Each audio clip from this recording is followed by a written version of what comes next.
खौफ, गम और गुस्सा। पहलगाम में आतंकी हमले ने पूरे देश को दहला दिया। 26 लोगों की मौत से सबके दिलों में दर्द तो है ही, लेकिन गुस्सा भी है। सभी यही मांग कर रहे हैं कि कैसे पाकिस्तान को इस हमले का मुंह तोड़ जवाब दिया जाए।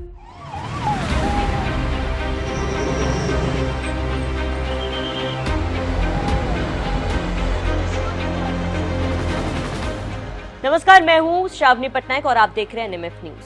पहलगाम की वादियां जहां कभी सिर्फ सुकून की हवा बहती थी, अब वहां मौत का सन्नाटा पसरा है।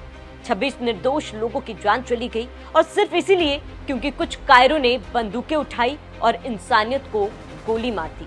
इस हमले ने पूरे देश को झकझोर कर रख दिया। हर घर में गम है, लेकिन उससे भी ज्यादा है गुस्सा। और अब देश पूछ रहा है कि कब तक सहेंगे। प्रधानमंत्री नरेंद्र मोदी ने साफ कर दिया है कि अब सिर्फ शब्द नहीं, अब जवाब मिलेगा। ऐसा जवाब जो सरहद पार बैठे हर दुश्मन को कांपने पर मजबूर कर देगा। और इसी जवाब का पहला कदम है पानी रोकना। कश्मीर में आतंकी हमले का जिम्मेदार पाकिस्तान को ठहराते हुए भारत ने 5 बड़े फैसले लिए। पीएम मोदी की अध्यक्षता में हुई सीसीएस की बैठक में पाकिस्तान के खिलाफ 5 बड़े कदम उठाए गए, जिनमें अटारी बॉर्डर को बंद करने के अलावा भारत में रह रहे सभी पाकिस्तानी नागरिकों के वीजा रद्द के साथ सबसे बड़ा कदम है सिंधु जल समझौता, जो भारत ने अब रद्द कर दिया है, जिससे पाकिस्तान का गला सूखना शुरू हो चुका है। क्या था सिंधु समझौता? साल 1960 में भारत और पाकिस्तान के बीच एक ऐतिहासिक समझौता हुआ था, सिंधु जल संधि। इस संधि के तहत भारत ने पाकिस्तान को 3 बड़ी नदियां सिंधु, झेलम और चिनाब का बहाव देने की इजाजत दी, जबकि ब्यास, रावी और सतलज भारत के पास ही रही। जरा सोचिए, भारत जिसने खुद के हिस्से का पानी तक बांट दिया, उसी पाकिस्तान ने उस भरोसे को बार बार छलनी किया है, आतंक के जरिए, घात के जरिए।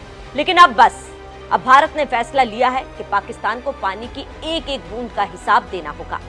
दरअसल पाकिस्तान की 80% से ज्यादा खेती इन्हीं नदियों के पानी पर निर्भर है। अगर भारत अपने हिस्से का पानी रोकना शुरू करता है तो पाकिस्तान की जमीनें सूख जाएंगी, खेत बंजर हो जाएंगे और सबसे बड़ा सवाल, पीने के पानी का क्या?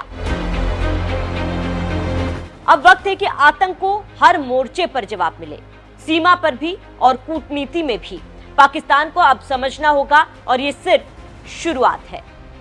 भारत और पाकिस्तान के बीच सिंधु जल संधि पर 19 सितंबर 1960 को कराची में हस्ताक्षर हुए थे। समझौता सिंधु नदी और इसकी सहायक नदियों के पानी के इस्तेमाल को लेकर हुआ था। सिंधु जल संधि की जरूरी बातें। साल 1960, हस्ताक्षरता भारत और पाकिस्तान, विश्व बैंक की मध्यस्थता में। भारत को दी गई नदियां ब्यास, रावी, सतलुज। पाकिस्तान को दी गई नदियां सिंधु, झेलम, चिनाब।